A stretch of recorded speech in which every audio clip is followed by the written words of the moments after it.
ഇറാനെ ആക്രമിക്കാനുള്ള ഇസ്രായേലിന്റെ അവകാശത്തെ പിന്തുണച്ച് രംഗത്തെത്തിയിരിക്കുകയാണ് ജർമ്മൻ ചാൻസലർ ഫ്രെഡറിക് മെർസ്.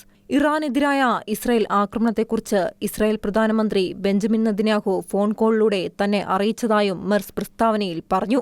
ഇസ്രായേലിന് സ്വയം പ്രതിരോധിക്കാനുള്ള അവകാശമുണ്ടെന്നും ഇറാൻ ആണവായുധങ്ങൾ വികസിപ്പിക്കരുതെന്നും പ്രസ്താവനയിൽ പറയുന്നുണ്ട്. ഇസ്രായേലിന് അവരുടെ നിലനിൽപ്പും പൗരന്മാരുടെ സുരക്ഷയും സംരക്ഷിക്കാനുള്ള അവകാശമുണ്ട്. ഇരുപക്ഷവും കൂടുതൽ സംഘർഷം രൂക്ഷമാക്കുന്നതിൽ നിന്ന് വിട്ടുനിൽക്കണമെന്ന് ചാൻസലർ ആഹ്വാനം ചെയ്തു.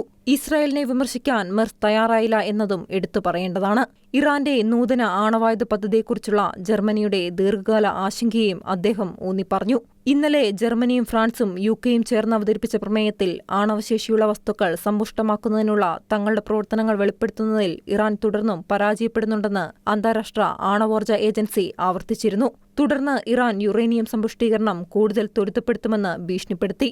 ഈ ആണവ പദ്ധതി ആണവ നിർവ്യാപന കരാറിലെ വ്യവസ്ഥകൾ ലംഘിക്കുകയും മുഴുവൻ മേഖലയ്ക്കും പ്രത്യേകിച്ച് ഇസ്രായേൽ സംസ്ഥാനത്തിന് ഗുരുതരമായ ഭീഷണി ഉയർത്തുകയും ചെയ്യുന്നുണ്ടെന്നും മെർസ് പറഞ്ഞു.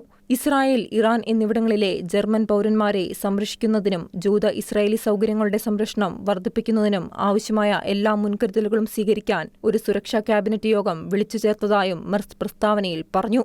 International desk, Shekinah news.